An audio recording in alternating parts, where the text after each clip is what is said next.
So this is our lecture number 15 on the topic that is chapter number 2 mathematical methods of 11th science of Maharashtra board, and in today's lecture we are discussing different types of examples, out of which the first topic is problems to find magnitude and direction of the resultant. ये पहला type है उसमें का आज के lecture में का, जिसमें अपन रिजल्टेंट की मैग्नीट्यूड ढूंढेंगे, उसकी डायरेक्शन कौन सी होती है, वो कैसी निकालनी है, ये अपन आज देखेंगे। ये पहला टाइप। उसके बाद में और दो टाइप है, ठीक है। देखो अपने पास फॉर्मूला क्या है, तो द मैग्नीट्यूड ऑफ रिजल्टेंट, अपन एक डेरिवेशन लिया है, एक लेंथी डेरिवेशन है अपने सिलेबस में, याद है। दो वेक्टर, वेक्टर पी और वेक्टर क्यू। पी है पी, वेक्टर पी की मैग्नीट्यूड, क्यू है क्यू वेक्टर की मैग्नीट्यूड, और दोनों वेक्टर में का एंगल थीटा है। अगर ऐसा होगा तो रिजल्टेंट जो वेक्टर रहेगा उसकी मैग्नीट्यूड कितनी रहेगी, तो वो रहती है स्क्वायर रूट ऑफ पहले वेक्टर के मैग्नीट्यूड का स्क्वायर प्लस दूसरे वेक्टर के मैग्नीट्यूड का स्क्वायर प्लस 2 टाइम्स पहले की मैग्नीट्यूड इंटू दूसरे की magnitude into cos of the angle between them, ठीक है। इस तरह से फॉर्मूला अपने को पता है मैग्नीट्यूड ऑफ रिजल्टेंट का। और उसी टाइप में और उसी डेरिवेशन में सेकंड फॉर्मूला अपने को मिलता है कि डायरेक्शन क्या होगी, तो डायरेक्शन वहाँ पर होती है tan अल्फा, यानी कि वो रिजल्टेंट ने बनाया एंगल किसके साथ में, रिजल्टेंट ने पी के साथ में बनाया हुआ एंगल tan अल्फा, वो होता है फॉर्मूला q साइन थीटा, यानी कि पहले दूसरे की magnitude into sine of the angle between the two vectors upon p, यानी कि पहले की मैग्नीट्यूड प्लस दूसरे की मैग्नीट्यूड इंटू कॉस थीटा, ठीक है। ये अपने को पता है, दोनों फॉर्मूले पता है। दोनों फॉर्मूले जो अपने को मिले थे उसके एक डायग्राम मैं आपको बताता हूँ। डायग्राम फॉर दिस फॉर्मूले are like this. These are two vectors, vector p and vector q, making an angle theta with each other. So this is angle theta between p and q. This is their resultant as per parallelogram law. This is the resultant, diagonal is the resultant, बराबर है। और ये जो resultant है, ये resultant vector p के साथ कितना एंगल बनाता है, अल्फा। और ये अल्फा यानी कि उसकी डायरेक्शन होगी, वो डायरेक्शन का फॉर्मूला क्या है, tan alpha is equal to q sine theta upon p plus q cos theta, ठीक है।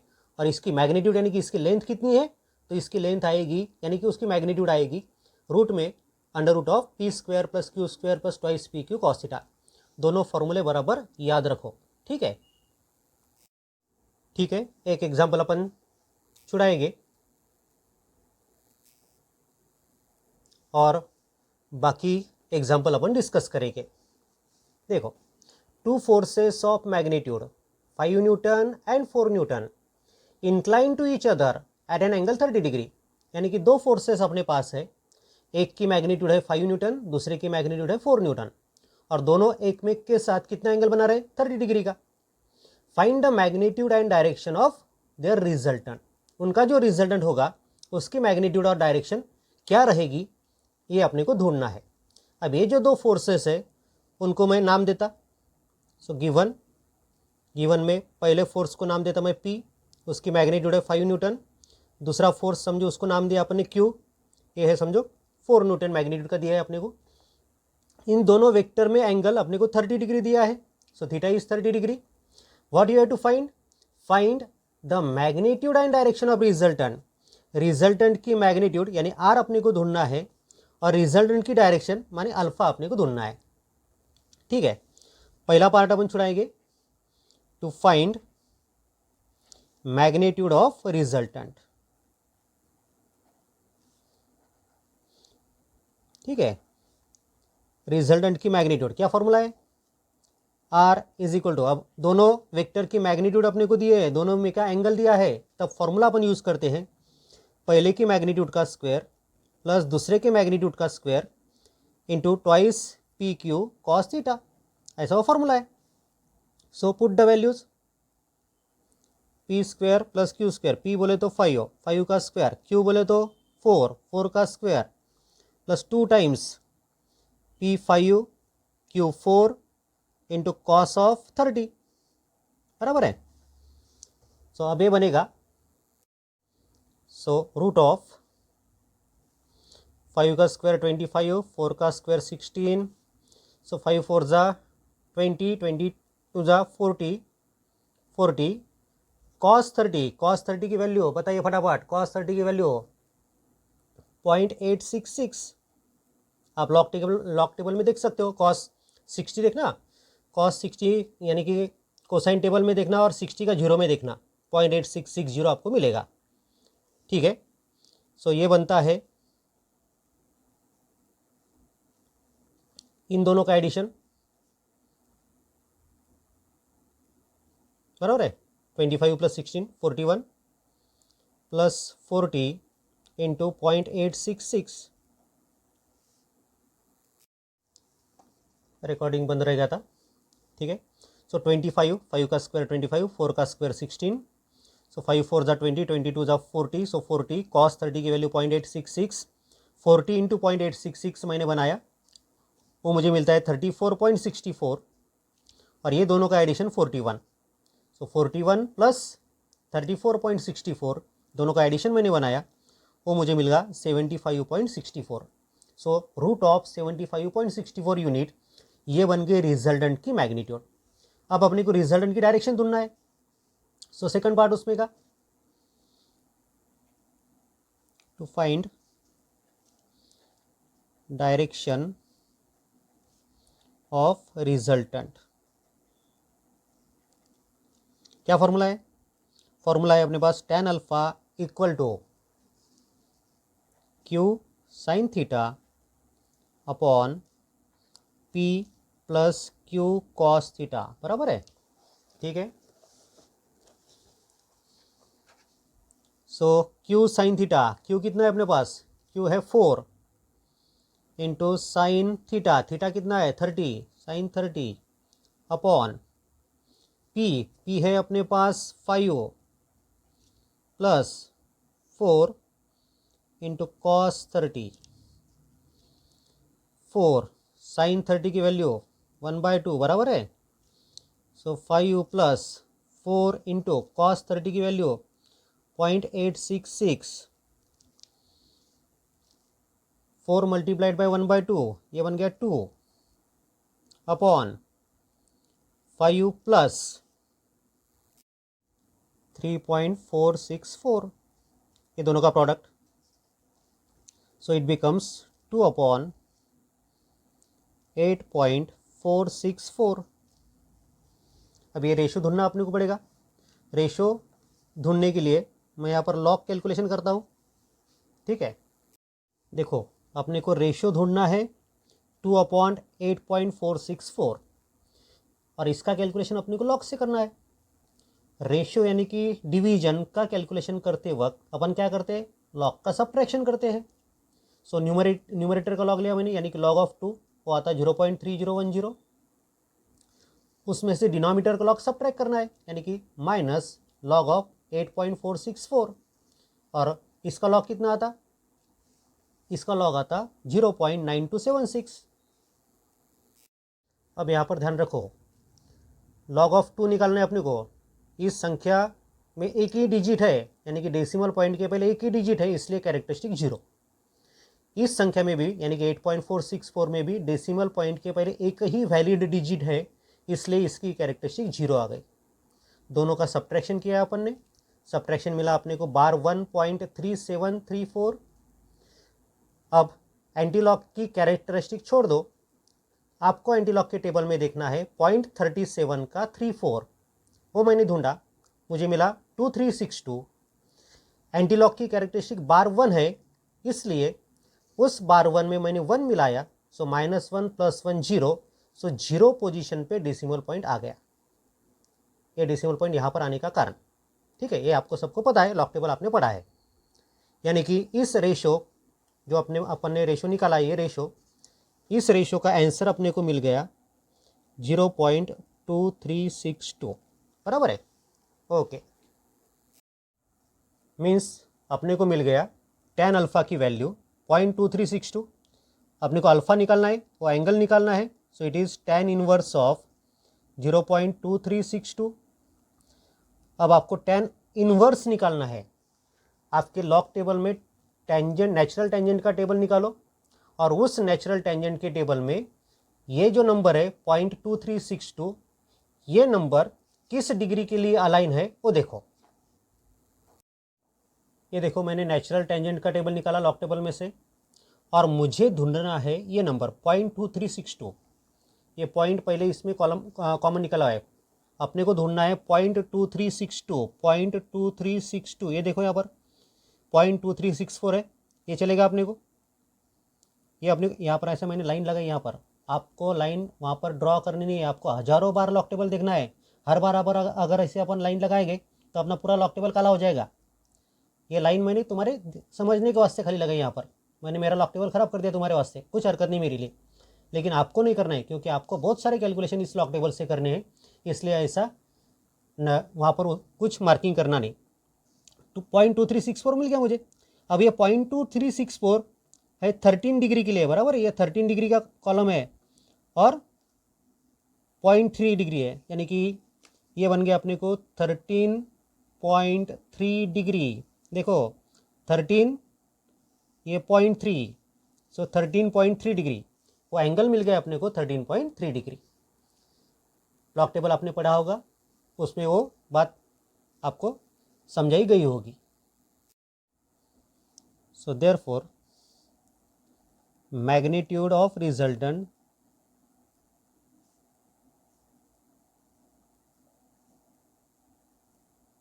इज कितना मिला अपने को, √70.64 unit, and it makes an angle of 13.3 degree with vector P.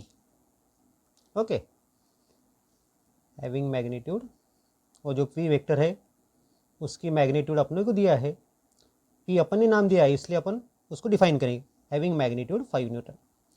जो वेक्टर की, जिस वेक्टर की मैग्नीट्यूड 5 न्यूटन है, उस वेक्टर के साथ ये रिजल्टेंट कितना एंगल कराएगा, 13.3 डिग्री। इस तरह से ये प्रॉब्लम आपको छुड़ाना है। ठीक है, ये हो गया पूरा एक्सप्लेनेशन। देखो अपन ने क्या किया, तो एक बार फिर से देख लो। अपने को दो वेक्टर के मैग्नीट्यूड दी थी, दोनों वेक्टर में का एंगल दिया था, और दोनों वेक्टर का रिजल्टेंट और रिजल्टेंट की डायरेक्शन, रिजल्टेंट की मैग्नीट्यूड और रिजल्टेंट की डायरेक्शन अपने को निकालनी थी। रिजल्टेंट की मैग्नीट्यूड निकालने के लिए अपन ने जो फॉर्मूला अपने पास है उस फॉर्मूले का यूज़ किया और रिजल्टेंट की मैग्नीट्यूड निकाली। और रिजल्टेंट की डायरेक्शन निकालने के लिए, रिजल्टेंट की डायरेक्शन निकालने के दूसरा फॉर्मूला अपन यूज़ किया, डायरेक्शन वाला। ठीक है, इसमें वैल्यू पुटअप करके अपन ने रिजल्टेंट की डायरेक्शन निकाली। इस तरह से ये टाइप के प्रॉब्लम आपको छुड़ाने हैं। थोड़ा सा लेंथी टाइप है, 2 पार्ट में आपको प्रॉब्लम छुड़ाना पड़ता है, लेकिन ईजी है, कुछ कॉम्प्लिकेटेड कुछ नहीं है। कैलकुलेशन आपको बड़े दिख रहे होंगे, अभी ये तो एकदम सिंपल कैलकुलेशन है, इससे बहुत क्रिटिकल कैलकुलेशन आपको करने हैं। हलो उसकी प्रैक्टिस हो जाएंगी आपको। ठीक है, so now I am discussing the solved examples. देखो आप, दूसरा एग्जांपल क्या है, a body experiences 2 forces P is equal to 3 Newton and Q is equal to 2 Newton inclined to each other at an angle of 30 degree. दो forces एक ही body पर act हो रहे हैं और दोनों फोर्सेस में का एंगल 30 डिग्री का है। Find the magnitude and direction of resultant. Resultant की मैग्नीट्यूड और डायरेक्शन अपने को निकालनी है। सो पहले वेक्टर की magnitude 3 newton, so P is equal to 3 newton. दूसरे वेक्टर की magnitude 2 newton, so Q is equal to 2 newton. दोनों में का एंगल माने theta, so theta is 30 degree. Resultant की मैग्नीट्यूड निकालनी है यानी कि आर निकालना है अपने को, और रिजल्टेंट की डायरेक्शन निकालने की है यानी कि अल्फा निकालने का है। ये जो एंगल मिलेगा अल्फा, ये एंगल अल्फा रिजल्टेंट ने बनाया हुआ किसके साथ, पी के साथ, ये ध्यान में रखो। हाँ, पहले अपन रिजल्टेंट की मैग्नीट्यूड निकाले, फॉर्मूला अपने पास है अंडर रूट में P square plus Q square plus twice P Q cos theta. P है 3, क्यू है 2, सो 3 square plus 2 square plus 2 times 3 into 2 into cos 30। इसको छुड़ाया अपन ने, सो 3 का स्क्वायर 9, 2 का स्क्वायर 4, 3 इंटू 2 इंटू 2 यानी कि 12 कॉस 30। सो ये 9 प्लस 4 हो गया 13 प्लस 12 कॉस 30 की वैल्यू 0.866 आपको पता है। ये 12 इंटू 0.866 बना लिया अपन ने, वो आता 10.39। सो 10.39 प्लस 13 ये बन गया 23.39। न्यूटन। अब यहाँ पर मैंने यूनिट नहीं लिखा, ये यूनिट मैंने कट किया यहाँ पर, मैंने यहाँ पर न्यूटन लिखा। न्यूटन क्यों लिखा? क्योंकि मैग्नीट्यूड अपने को न्यूटन में दी है, पिछले एग्जाम्पल पे भी न्यूटन में थी, मैंने यूनिट लिखा था बराबर, है कि नहीं? वहाँ पर यूनिट की जगह तुम न्यूटन लिख सकते हो क्योंकि अपने को यूनिट दिया है। सो this is magnitude of resultant. अब अपने को डायरेक्शन ढूंढनी है, मैग्नीट्यूड निकले अपने डायरेक्शन ढूंढनी। डायरेक्शन के लिए फॉर्मूला अपने पास है tan alpha is equal to Q sine theta upon P plus Q cos theta. Q की वैल्यू है 2, सो साइन 30, 3, पी की वैल्यू है 3 प्लस क्यू की वैल्यू है 2 कॉस 30। साइन 30 की वैल्यू 1/2, सो 2 इंटू 1/2 बनेगा 1, सो 3 प्लस 2 इंटू 0.866, कॉस 30 की वैल्यू 0.866। ये दोनों का प्रोडक्ट लिया मैंने, तो प्रोडक्ट आता 1.732, सो 1/3 प्लस 1.732, सो 3 प्लस 1.732 कितना बनेगा? 4.732। अब ये रेशियो अपने को ढूंढना है, 1/4.732 ये रेशियो अपने को ढूंढना है, यानी कि ये डिवीजन अपने को करना है। डिवीजन करने के लिए अपन लॉग टेबल का यूज़ करेंगे। सो लॉग कैलकुलेशन, न्यूमरेटर में नंबर है 1, सो उसका लॉग लिया मैंने, लॉग ऑफ 1 कितना आता? 0.0000। डिनोमिनेटर में क्या संख्या है? 4.732, सो लॉग ऑफ 4.732 वो आया 0.6751। दोनों का सब्ट्रैक्शन, क्योंकि दोनों का रेशियो है, सो सब्ट्रैक्शन, दोनों सब्ट्रैक्शन का दोनों लॉग का सब्ट्रैक्शन किया मैंने, सब्ट्रैक्शन मुझे मिल गया 1.3249। देखो जब डिवीजन होता है तब क्या करते हैं अपन? न्यूमरेटर के लॉग में से डिनोमिनेटर का लॉग सब्ट्रैक्ट करते हैं और जो कुछ भी मिलेगा उसका एंटी लॉग निकालते हैं। ये अपने को मिला, इसका अपन एंटी लॉग लेंगे। सो एंटी लॉग 1.3249, यानी कि एंटी लॉग में आपको ढूंढना है 0.32 का 49, 0.32 का 49 आता है 2113। कैरेक्टरिस्टिक है एंटी लॉग की बार 1, सो डेसिमल पॉइंट आएगा 2 के पहले, यानी कि 0 पोजीशन पे। ठीक है, सो 0.2113 इस रेशियो का आंसर मुझे मिल गया, यानी कि tan अल्फा की वैल्यू मुझे मिल गई 0.2113। मुझे अल्फा निकालना है। अल्फा निकालने के वास्ते मैं क्या करूँगा? नेचुरल टेंजेंट के टेबल में ये संख्या ढूंढूंगा 0.2113।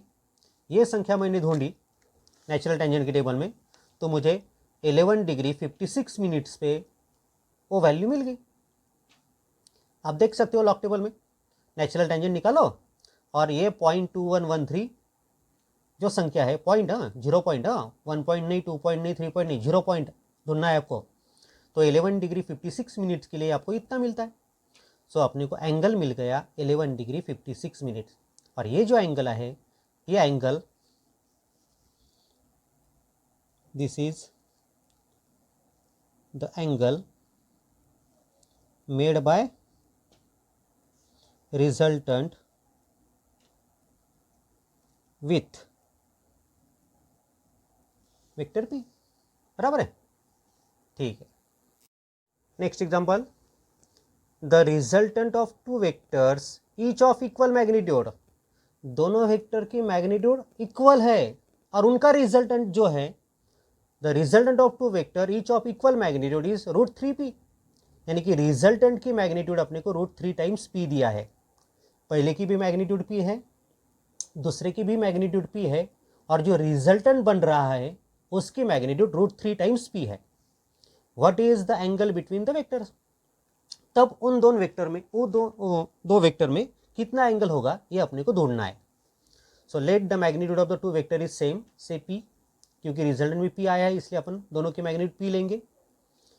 सो the magnitude of resultant formula क्या है? r is equal to under root में p² plus q² plus twice p q cos theta. अब p और q दोनों सरी के मैग्नीट्यूड के, यानी कि p और q, p बोले तो q बोले तो p। सो q की जगह पे अपने को p रखना है। सो p² plus twice p, q के जगह पे p, so twice p into cos theta. और ये रिजल्टेंट की मैग्नीट्यूड कितनी मिलती है अपने को? √3 टाइम्स p। सो r की जगह पर मैंने लिख दिया √3 टाइम्स p। रिजल्टेंट की मैग्नीट्यूड अपने को दी है, दोनों वेक्टर में का एंगल अपने को ढूंढना है, यानी कि this theta we have to find. So √3 times p is equal to under root में ये p² प्लस p² कितना बनेगा? 2p² प्लस 2p², ये फिर से इंटू कॉस थीटा। दोनों साइड का स्क्वायर कर लिया मैंने, तो √3 का स्क्वायर बनेगा 3, p का स्क्वायर बनेगा p², और इधर का स्क्वायर रूट चला जाएगा। सो राइट हैंड साइड में रहेगा 2p² plus 2p² cos theta, बराबर है? उसको सॉल्व कर लिया अपन ने। ये 2p² इधर लाओ, so 3p² minus 2p² is equal to ये 2p² cos theta, 3p² minus 2p² यानी कि p²। So p² is equal to 2p² cos theta, p² cancel हो गया, इधर आ गया 1, बराबर है, इधर का 2 इधर लाया, so 1/2 is equal to cos theta. So cos theta की वैल्यू 1/2, यानी कि थीटा की वैल्यू क्या बनेगी, कॉस इनवर्स 1/2। ये कॉस इधर नीचे आएगा ना, तो उसको कॉस इनवर्स लिखते हैं अपन। So theta is cos inverse 1/2। अब ऐसा कौन सा एंगल होता है कि जिसकी कॉस वैल्यू 1/2 होती है, आपने को पता है कॉस 60 1/2 रहता है, सो वो एंगल रहेगा 60 degree. So theta is 60 degree. ये मिल गई अपने को, ये थीटा मिल गया अपने को, यानी कि दोनों वेक्टर में का एंगल 60 डिग्री अगर होगा तब रिजल्टेंट की मैग्नीट्यूड कितनी आएगी, दोनों की मैग्नीट्यूड अगर सर की होगी और दोनों में का एंगल 60 होगा तो रिजल्टेंट की मैग्नीट्यूड आएंगी √3 times the magnitude of one of the vector. ठीक है, सो आपने को रिजल्टेंट का दोनों वेक्टर में का एंगल मिल गया। So therefore the angle between two vectors have same magnitude is 60 degree, so that resultant has magnitude √3 times p। दोनों वेक्टर की मैग्नीट्यूड अगर सरी की है यानी कि p जितनी है और दोनों वेक्टर में अगर एंगल 60 डिग्री का है तो दोनों वेक्टर का जो रिजल्टेंट बनेगा उसकी मैग्नीट्यूड कितनी आएगी, √3 times p। Okay, now the next example देखो क्या एग्जांपल में दिया है। Two forces F1 and F2 of magnitude 5 Newton each, यानी कि दोनों फोर्सेस की मैग्नीट्यूड सरी की है 5 newton, incline to each other at 60 degree, दोनों वेक्टर में का एंगल 60 डिग्री है। एक्ट्स ऑन अ बॉडी, ये दोनों फोर्सेस एक ही बॉडी पर एक्ट हो रहे हैं। Find the resultant force acting on the body, तो वो जो रिजल्टेंट फोर्स उस बॉडी पर एक्ट होगा, दो अलग अलग फोर्सेस एक्ट हो रहे हैं अलग अलग दिशा से, तो रिजल्टेंट फोर्स उस बॉडी पर कितना एक्ट होगा, उसकी डायरेक्शन क्या रहेगी, ये सब अपने को निकालना है। देखो पहले फोर्स की मैग्नीट्यूड 5 न्यूटन, दूसरे फोर्स की मैग्नीट्यूड भी 5 न्यूटन अपने को दी है।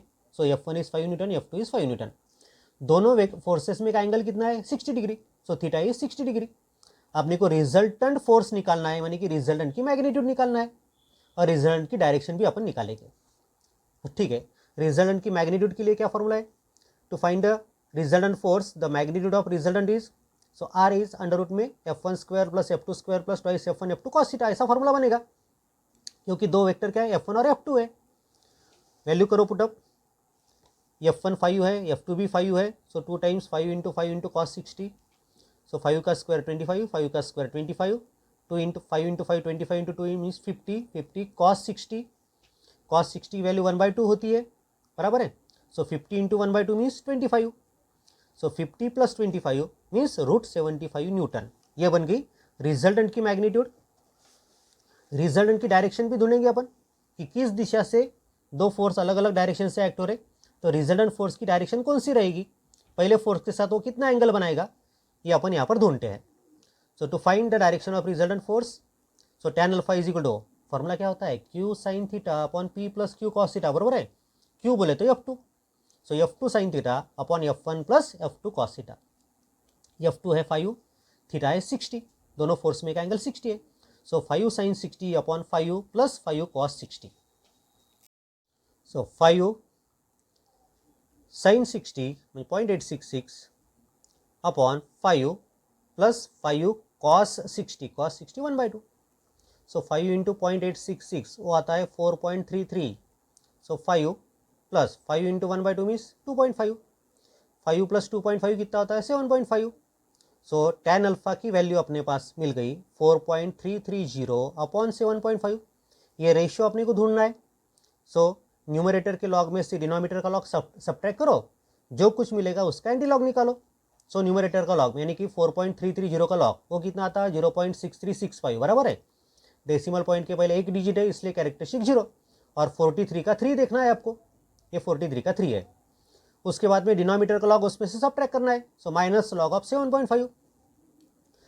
यहाँ पर भी डेसिमल पॉइंट के पहले एक डिजिट है इसलिए कैरेक्टरिस्टिक 0, और 75 का 0 आपको ढूंढना है, सो 0.8751 उसका लॉग अपने को मिलता है। दोनों का सब्ट्रैक्शन करिए, दोनों का सब्ट्रैक्शन अगर अपन ने बनाया तो आता 12.7614, जो सब्ट्रैक्शन आएगा उसका एंटीलॉग निकालो, इसका एंटीलॉग आता है यानी कि 0.76 का 14 एंटीलॉग अपने को मिलता 5773। कैरेक्टरिस्टिक बार 1 है एंटीलॉक की, कैरेक्टरिस्टिक बार 1 होने की वजह से डेसिमल पॉइंट 0 पोजीशन पे आएगा, यानी कि 0.5773। यानी कि ये जो रेशियो है, इस रेशियो की कीमत अपने को मिल गई 0.5773। ये होगी tan अल्फा की कीमत। अपने को अल्फा निकालना है, डायरेक्शन निकालनी है, यानी कि अल्फा निकालना है। सो ये tan इधर शिफ्ट किया, सो tan इनवर्स ऑफ 0.5773। ये अगर अपन ने ढूंढा लॉग टेबल में तो ये 30 डिग्री के लिए मिलता, यानी कि अल्फा है 30 डिग्री। यानी कि जो रिजल्टेंट वेक्टर रिजल्टेंट फोर्स होगा, वो फोर्स पहले वेक्टर के साथ यानी कि F1 के साथ कितना एंगल करेगा, 30 degree. So the resultant force makes an angle 30 degree with F1। ये पॉइंट बराबर ध्यान में रखो, किसके साथ एंगल करने वाला हो, तो पहले वेक्टर के साथ यानी कि F1 के साथ में। Now the type number 6, this type is on parallel vectors. How to know or how to determine or how to say that the two vectors are parallel or not. दो vector आपको देखते ही बताते आते हैं कि वो पैरेलल है या नहीं है। कैसे बताते आते हैं ये देखो। समझो पहला वेक्टर अपने पास है AXI plus AYJ plus AZ के, दूसरा वेक्टर है अपने पास BXI plus BYJ plus BZ के। These two vectors are parallel, these are parallel if condition क्या सेटिस्फाई करेंगे वो, तो AX अपॉन BX इन दोनों में जो रेशियो है वही रेशियो अगर AY BY में होगा, वही रेशियो अगर AZ BZ में होगा, यानी कि AX upon BX is equal to AY upon BY is equal to AZ upon BZ होगा, तो वो दोनों वेक्टर पैरेलल होते हैं। पॉइंट बराबर ध्यान में रखो, एकदम इजी टाइप है ये, इसको एक्सप्लेन करने की आवश्यकता नहीं है। ये दो में जो रेशियो होगा वही रेशियो इन दोनों में होगा, वही रेशियो इन दोनों में होगा। अगर ऐसा रहेगा तो वो दो वेक्टर पैरेलल रहेंगे। मैंने आपको कुछ एग्जांपल देता हूँ। देखो यहाँ पर समझो वेक्टर ए और वेक्टर बी अपने को दिए है। ये वेक्टर ए है आई प्लस जे प्लस के और वेक्टर बी है 2i plus 2j plus 2k। देखो इन दोनों में का रेशो 1:2 बराबर है, इन दोनों में का रेशो 1:2, इन दोनों में का ratio 1:2, AX upon BX, AY upon BY, AZ upon BZ 1/2 1/2 1/2। Ratio is same, तीनों में का रेशो सेम है, इसलिए पैरेलल है। These are parallel. इसमें देखो i plus 2j plus 3k ये पहला वेक्टर है, 2i plus 4j plus 6k ये दूसरा वेक्टर है। अब AX BX में का रेशो कितना है 1/2, AY BY में का रेशो कितना है 2/4 मीन्स 1/2, AZ BZ में का रेशो कितना है 3/6 मीन्स 1/2। सो ये रेशो भी 1/2 है, ये रेशो भी 1/2 है, ये रेशो भी 1/2 है, तीनों रेशियो सरीके है 1/2, इसलिए दीज वेक्टर्स आर पैरेलल। अब यहाँ पर देखो पहला वेक्टर है -i प्लस j माइनस के, दूसरा वेक्टर है 2i minus 2j plus 2k। अब AX BX रेशियो का कितना है इनका -1/2 बराबर है। AY BY रेशियो कितना है, ये भी -1/2 ही है। AZ BZ ये रेशियो कितना है, ये भी -1/2 है। यानी कि AX अपॉन BX ये रेशो, AY अपॉन BY ये रेशो और AZ अपॉन BZ ये रेशो सरीका है, इसलिए ये दोनों वेक्टर पैरेलल है। ठीक है। अब देखो इसमें का पहला एग्जांपल मुझे छुड़ाने की भी आवश्यकता नहीं है। Show that vector A is equal to i plus 3j plus 4k and vector B is equal to 3i plus 9j plus 12k are parallel vector. ये दो वेक्टर पैरेलल है, ये अपने को बताना है। एक तो ये जनरल प्रॉपर्टी यूज करके तुम बता सकते हो, या इन दोनों वेक्टर में का एंगल भी आप निकाल सकते हो, ये भी प्रोसीजर अपने पास है दूसरी। लेकिन अपन सिंपल मेथड यूज करेंगे। पहले वेक्टर ए दिया है अपने को i plus 3j plus 4k means AXI plus AYJ plus AZ के। वेक्टर बी दिया है अपने को 3i plus 9j plus 12k means BXI plus BYJ plus BZ के। अब अपने को चेक करना है ये पैरेलल है या नहीं। So for checking this we will find AX upon BX। AX upon BX कितना है अपने पास, AX है 1, BX है 3, सो 1/3। AY अपॉन BY अपन ढूंढेंगे। सो AY है अपने पास 3 और BY कितना है 9, सो 3/9 मीन्स 1/3। AZ अपॉन BZ ये रेशियो ढूंढेंगे अपन। AZ है 4, BZ है 12, सो 4/12 मीन्स 1/3। देखो AX अपॉन BX भी 1/3 है, AY अपॉन BY भी 1/3 है, AZ अपॉन BZ भी 1/3 है। So as AX upon BX is equal to AY upon BY is equal to AZ upon BZ, so the vectors are parallel। आया ध्यान में। इसी टाइप पे अलग प्रकार से एग्जांपल पूछा जा सकता है। वो देखो आपने क्या दिया, देखो if vector A is 2i plus j plus 9k and vector B is 4i plus 2j plus ck, ये c की वैल्यू नहीं दी अपने को, आर पैरेलल, ये दो वेक्टर अगर पैरेलल है तो c की वैल्यू ढूंढो, फाइंड c। क्या करते आएंगे अपने को, दो पैरेलल अपने को मालूम है, अगर ये दो वेक्टर पैरेलल है तो ax अपॉन बी एक्स ये रेशो यानी कि 2/4, ay अपॉन बी वाई यानी कि 1/2 ये रेशो सरी के आएंगे, तो ये रेशियो भी उतना ही होगा, यानी कि 9 अपॉन सी भी 1/2 ही रहेगा। ठीक है, पहला वेक्टर लिखा अपन ने, दूसरा वेक्टर लिख दिया, as A and B are parallel, वो अगर पैरेलल है तो अपने पास क्या रिलेशन है, A X upon B X is equal to A Y upon B Y is equal to A Z upon B Z, A X upon B X यानी कि 2/4, A Y upon B Y यानी 1/2 और A Z upon B Z बोले तो 9 upon सी, ये ratio सरीके है, ये ratio अगर सरीके है तो 1/2 is equal to 9/c, so 1/2 is equal to 9/c, c की वैल्यू मिलती है अपने को 18, so we got the value of c, यानी कि ये जो वेक्टर b बनेगा वो क्या रहेगा, 4i plus 2j plus 18k, c की वैल्यू 18 अपने को वहाँ पर पुटअप करने पड़ेगी। ठीक है, इस तरह से पैरेलल वेक्टर पे के दो प्रकार के एग्जाम्पल आपको आ सकते हैं कि दो वेक्टर पैरेलल है या नहीं ये बताओ, और दो वेक्टर अगर पैरेलल है तो उसमें एक आधी वैल्यू ढूंढो। देखो अब ये टेक्स्ट बुक में का एग्जाम्पल है, एक्सरसाइज में का दूसरे में का 5वां एग्जाम्पल ये है, show that vectors, vector A दिया है आपको 2i plus 5j minus 6k and vector B is equal to i plus 5/2j minus 3k are parallel, ये दो वेक्टर पैरेलल है ये आपको बताना है। अब कैसे बताते हैं अपन पैरेलल है, तो अगर A X upon B X is equal to A Y upon B Y is equal to A Z upon B Z होगा तो वेक्टर पैरेलल रहते, अपन कंडीशन टैली करेंगे, अगर कंडीशन टैली होती है तो पैरेलल है, अगर कंडीशन टैली नहीं होती तो पैरेलल नहीं है।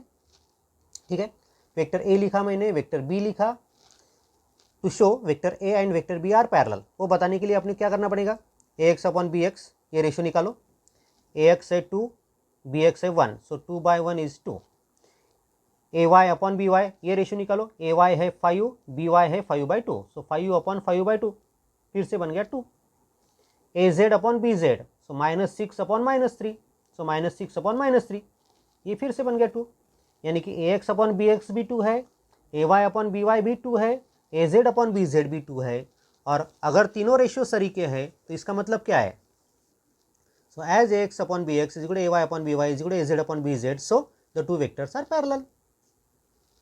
ठीक है, यहाँ तक तो सब इजी थे, अब थोड़ा सा टिपिकल एग्जाम्पल है, इस पे आप ध्यान दो। अब क्या एग्जाम्पल है देखो, find a vector which is parallel to vector v is equal to i minus 2j, इस वेक्टर को पैरेलल वेक्टर अपने को ढूंढना है एंड हैज मैग्नीट्यूड 10, इसको पैरेलल वेक्टर ढूंढना है और उसकी मैग्नीट्यूड 10 होनी चाहिए। अब पैरेलल वेक्टर अगर अपने को ढूंढना है तो किस तरह से अपन सोच सकते हैं, सोचो थोड़ा सा। इस वेक्टर की डायरेक्शन से मैंने यूनिट वेक्टर निकाला, तो a unit vector in this direction, in the direction of this vector, वो यूनिट वेक्टर इसको पैरेलल रहेगा ना। ठीक है, वो मिलेगा, वो वेक्टर मिलेगा अपने को 1 मैग्नीट्यूड वाला, यूनिट मैग्नीट्यूड वाला, उसको अगर मैंने 10 से मल्टीप्लाई कर दिया तो उसकी मैग्नीट्यूड कितनी बनेगी, 10। देखो किस तरह से मैं सोच रहा, मुझे इस वेक्टर को पैरेलल वेक्टर ढूंढना है कि जिसकी मैग्नीट्यूड 10 है, तो मैं क्या करता, इस वेक्टर की डायरेक्शन से यूनिट वेक्टर ढूंढता हूं, उसकी मैग्नीट्यूड 1 रहेगी, बराबर है, और उसको अगर मैंने 10 से मल्टीप्लाई किया तो जो वेक्टर बनेगा उसकी मैग्नीट्यूड कितनी बनेगी, 10 है कि नहीं, और वो पैरेलल रहेगा इसको, क्योंकि वो यूनिट वेक्टर को अपन ने 10 से मल्टीप्लाई किया, उसकी डायरेक्शन नहीं बदलती, खाली मैग्नीट्यूड बढ़ती है, सो 10 मैग्नीट्यूड वाला वेक्टर अपने को मिल जाएगा। ठीक है, उस तरह से अपन करेंगे। फिर वेक्टर v दिया है अपने को i माइनस 2j यानी कि V X I plus V Y J, उसकी मैग्नीट्यूड ढूंढेंगे अपने को, यूनिट वेक्टर ढूंढना है अपने को इस v वेक्टर की डायरेक्शन से, सो इस v वेक्टर को अपने को उसके मैग्नीट्यूड से डिवाइड करना पड़ेगा। सो पहले मैं इसकी मैग्नीट्यूड निकाल लेता, सो अंडर रूट में V X square plus V Y square, so under root में 1 का स्क्वायर प्लस -2 का square, so 1 + 4 it is 5 unit. ये बन गई इस वेक्टर की मैग्नीट्यूड। अब उस वेक्टर की दिशा से यूनिट वेक्टर निकालेंगे अपन। So to find unit vector in the direction of vector v, कैसे निकालते अपन? Unit vector v is equal to vector v upon its magnitude. उस वेक्टर को उसी की मैग्नीट्यूड से अगर अपन ने डिवाइड किया तो अपने को क्या मिलता? उस वेक्टर की डायरेक्शन से यूनिट वेक्टर मिलता। So i minus 2j upon root 5। So this is unit vector in the direction of vector v, means a parallel vector of magnitude 1। बराबर है, ये यूनिट वेक्टर है v की दिशा से, यानी कि एक पैरेलल वेक्टर अपने को मिल गया कि जिसकी मैग्नीट्यूड 1 है। अब अपने क्या करने का है? उस पैरेलल वेक्टर की मैग्नीट्यूड अपने को 10 करनी है, तो उसको 10 से मल्टीप्लाई कर डालो। Therefore the parallel vector with magnitude 10 is, so it is 10 times unit vector v। इस यूनिट वेक्टर को 10 से मल्टीप्लाई करो, सो 10 टाइम्स ये यूनिट वेक्टर v मैंने यहाँ पर लिख दिया, i minus 2j upon root 5। So ये बनेगा 10 से मल्टीप्लाई किया, so 10i upon root 5 minus 20j upon root 5। So this is a parallel vector of magnitude 10 and parallel to v। आया बराबर? इस तरह से अपन ने वो एग्जाम्पल सॉल्व किया। Now the next type is problems on scalar product between two vectors. दो वेक्टर का अगर अपन ने स्केलर प्रोडक्ट लिया तो अपने को क्या मिलता है ये अपने को पता है। देखो समझो वेक्टर ए अपने को दिया है axi plus ayj plus az के इस तरह से, और वेक्टर बी दिया है bxi plus byj plus bz के इस फॉर्म में। ठीक है, देन a डॉट बी यानी कि scalar product between the this two vectors is vector a dot vector b is equal to, वो रहता है ax bx plus ay by plus az bz। ये फॉर्मूला अपने को पता है, स्केलर प्रोडक्ट की प्रॉपर्टीज में अपन ने देखा है। बराबर है, दो वेक्टर का डॉट प्रोडक्ट कितना आता है? दोनों के x कंपोनेंट का मल्टीप्लिकेशन प्लस दोनों के y कंपोनेंट का मल्टीप्लिकेशन प्लस दोनों के z कंपोनेंट का मल्टीप्लिकेशन, इतना डॉट प्रोडक्ट दोनों का होता है। और ये डॉट प्रोडक्ट अगर जीरो रहेगा, यानी कि vector a dot vector b अगर जीरो होगा, तब वो दो वेक्टर आपस में परपेंडिकुलर होते हैं। The dot product between perpendicular vector is always zero. ये प्रॉपर्टी अपने को पता है। बराबर है, ठीक है। अगर डॉट प्रोडक्ट निकालना होगा तो ये प्रॉपर्टी अपने को यूज करनी है, और अगर डॉट प्रोडक्ट जीरो आया तो इसका मतलब है दोनों वेक्टर आपस में परपेंडिकुलर है। ठीक है, दोनों पॉइंट बराबर याद में रखो। अब ये एग्जांपल एकदम सिंपल है, सो डायरेक्ट मैं सॉल्व एग्जांपल ही लेता हूं। देखो पहला example, find the scalar product of vector a 6i minus j plus 4k and vector b 3i minus 6j plus 2k। इन दोनों वेक्टर में का स्केलर प्रोडक्ट अपने को ढूंढना है। सो पहला वेक्टर लिखा मैंने वेक्टर a, उसका स्टैंडर्ड फॉर्म भी लिख दिया मैंने। वेक्टर b लिखा 3i minus 6j plus 2k, सो bxi plus byj plus bzk। अब इनका स्केलर प्रोडक्ट मुझे ढूंढना है, ए और बी का dot product. So to find the scalar product between vector A and vector B, क्या फॉर्मूला होता है? Vector A dot vector B is equal to ax bx plus ay by plus az bz।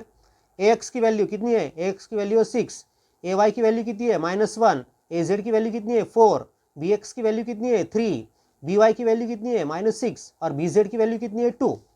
Put the values. So ax bx means 6 into 3, ay by means -1 into -6 plus az bz means 4 into 2। Solve करो उसको। सो 6 3 जा 18, 6 1 जा 6, plus बनेगा, minus minus plus बनेगा, plus into plus plus रहेगा, और 4 into 2 8। सो 18 plus 6 plus 8 ये बन गया 32। सो a डॉट बी इज 32। अब ये स्केलर मिलेगा अपने को, ये रहेगा यूनिट। ठीक है, इसी तरह से अपने को डॉट प्रोडक्ट निकालना है। सेकंड एग्जांपल देखो, find the scalar product between A and B. इन दो वेक्टर में का स्केलर प्रोडक्ट अपने को ढूंढना है, and what you can conclude. Scalar product का जो रिजल्ट मिलेगा अपने को, उस पर से अब तुम क्या बता सकते हो। ठीक है, देखेंगे अपन क्या रिजल्ट मिलता है, उस पर से अपन क्या बता सकेंगे। सो वेक्टर ए दिया है अपने को 2i plus 3j minus 2k, ये होगा axi plus ayj plus az के। वेक्टर बी दिया है अपने को 4i plus 2j plus 7k, 4i plus 2j plus 7k, ये बन गया bxi plus byj plus bz के। पहले अपन उनका डॉट प्रोडक्ट ढूंढेंगे, स्केलर प्रोडक्ट ढूंढेंगे, यानी कि डॉट प्रोडक्ट ढूंढेंगे। So vector A dot vector B is ax bx plus ay by plus az bz। A X की कीमत डाली 2, बी एक्स की कीमत डाली 4, ए वाई की कीमत डाली 3, बी वाई की कीमत डाली 2, ए जेड की कीमत डाली -2, बी जेड की कीमत डाली 7। सो 2 4 जा 8, 3 2 जा 6 और 7 2 7 -2 टाइम्स 7 ये बनेगा -14। सो 8 + 16 यानी कि +14 -14 ये बन गया 0, यानी कि ए डॉट बी की वैल्यू मिल गई अपने को 0। डॉट प्रोडक्ट 0 कब होता है? जब दोनों वेक्टर आपस में परपेंडिकुलर हो गए तब डॉट प्रोडक्ट 0 होता है। सो अपने को कंक्लूजन करना है उस पर से, एज द डॉट प्रोडक्ट और scalar product between A and B is 0, it shows that the two vectors vector A and vector B are perpendicular. आए ध्यान में? ठीक है, तीसरा एग्जांपल देखो। Show that vector A is equal to 6i + 3j and vector B is equal to 2i - 4j are perpendicular vector. ये दो vector perpendicular है, ये अपने को प्रूव करना है। अगर इनका डॉट प्रोडक्ट 0 आया तो ये परपेंडिकुलर है, ठीक है ना? ऐसा अपन प्रूव कर सकते, वही करते हैं अपन। वेक्टर ए लिया मैंने, वेक्टर बी लिया, to show vector A and vector B are perpendicular, तो दोनों में का डॉट प्रोडक्ट लिया मैंने। So dot product between A and B is A X B X plus A Y B Y plus A Z B Z. A X है 6, B X है 2, A Y है 3, B Y है -4। यहाँ पर Z component नहीं है, यानी कि तुमने ये नहीं लिखा तभी चलता। सो 6 × 2 + 3 × -4, सो 12 - 12 0। डॉट प्रोडक्ट दोनों में का बन गया है 0, और डॉट प्रोडक्ट अगर 0 है तो दोनों वेक्टर क्या है? परपेंडिकुलर है। अपन ने प्रूव कर। So as the dot product between A and B is 0, so the two vectors are perpendicular. इस तरह से अपन अपना आंसर मार्क कर सकते हैं। चौथा एग्जांपल, अब देखो, शो दैट ये पहला वेक्टर दिया है वेक्टर ए, ये दूसरा वेक्टर वेक्टर बी दिया है अपने को, और तीसरा वेक्टर वेक्टर सी दिया है, आर म्यूचुअली परपेंडिकुलर। यानी कि ए और बी भी परपेंडिकुलर है, बी और सी भी परपेंडिकुलर है, और ए और सी भी परपेंडिकुलर है। ये अपने को प्रूव करना है। कैसे प्रूव करेंगे अपन? ए और बी परपेंडिकुलर है, कैसे पता सकते हैं अपन? ए डॉट बी निकाला, वो अगर 0 आया तो ए और बी परपेंडिकुलर है। बी डॉट सी निकाले अपन ने, वो 0 आया तो बी और सी परपेंडिकुलर है। ए डॉट सी निकाले अपन ने, वो 0 आया तो ए और सी भी परपेंडिकुलर है, यानी कि तीनों आपस में परपेंडिकुलर है, ऐसा अपन बता सकते हैं। ठीक है, वही करेंगे अपन फिर। सो गिवन में लिखा मैंने, सॉल्यूशन में वेक्टर ए लिखा, वेक्टर बी लिखा, वेक्टर सी लिखा। या ऐसा लिखने से क्या ध्यान में आया अपने को? ए एक्स 2 है, ए वाई 3 है, ए जेड 6 है, ये अपने को ध्यान में आता है, इसलिए मैंने वो रिप्रेजेंटेशन में लिखा है। हाँ, पहले अपन ए डॉट बी निकालेंगे to show A and B are perpendicular. So मैंने ए डॉट बी निकाला। So A X B X plus A Y B Y plus A Z B Z, A X B X 2 × 3, A Y B Y 3 × -6, A Z B Z 6 × 2, बराबर है। ये बन गया 6 - 18 + 12, यानी कि 18 - 18 0। ए dot B 0 बन गया, यानी कि ए और बी परपेंडिकुलर है। So as A dot B is equal to 0, this shows that vector A is perpendicular to vector B. ये बन गया इक्वेशन नंबर 1। ए और बी परपेंडिकुलर, ये अपन ने बताया। अपन अब बताएंगे कि बी और सी भी परपेंडिकुलर है। So to show vector B and vector C are perpendicular, so take B dot C. So vector B dot vector C is B X C X plus B Y C Y plus B Z C Z. Values put up करो, वो भी 0 मिलता है। So as vector b dot vector c is 0, this shows that vector b is perpendicular to vector c. a और b perpendicular है, b और c भी perpendicular है। अब रह गया तीसरी पेयर, a और c। अब अपन बताएंगे कि a और c दोनों भी परपेंडिकुलर है। So to show vector a and vector c are perpendicular, so दोनों का डॉट प्रोडक्ट लिया अपन ने। So A X C X plus A Y C Y plus A Z C Z, values put up कर दी, तो ये बन गया 0 फिर से। So as vector a dot vector c is 0, this shows that vector a and vector c are perpendicular. देखो, a और b दोनों परपेंडिकुलर है, b और c दोनों आपस में परपेंडिकुलर है, और a और c भी आपस में परपेंडिकुलर है। So from equation 1 to 3, we can say that vector a, vector b and vector c are mutually perpendicular. Okay. Next example is, अपने को दो वेक्टर दिए हैं। Vector v1 is given 5i + 2j and vector v2 is given ai - 6j। यहाँ पर a दिया है, यहाँ नंबर नहीं दिया। Are perpendicular to each other, ये दोनों वेक्टर आपस में परपेंडिकुलर है, ऐसा दिया हुआ है। डिटरमाइन द वैल्यू ऑफ ए, तो ए की वैल्यू निकालो। ठीक है, अपने को पीछे टाइप में दिया था, दो पैरेलल वेक्टर दिए थे, उसमें का एक सी निकालने को था अपने को। उसी तरह से ये दो वेक्टर अगर परपेंडिकुलर है तो इस ए की वैल्यू निकालो। अगर परपेंडिकुलर है तो कंडीशन क्या है अपने पास? इनका डॉट प्रोडक्ट 0 रहेगा।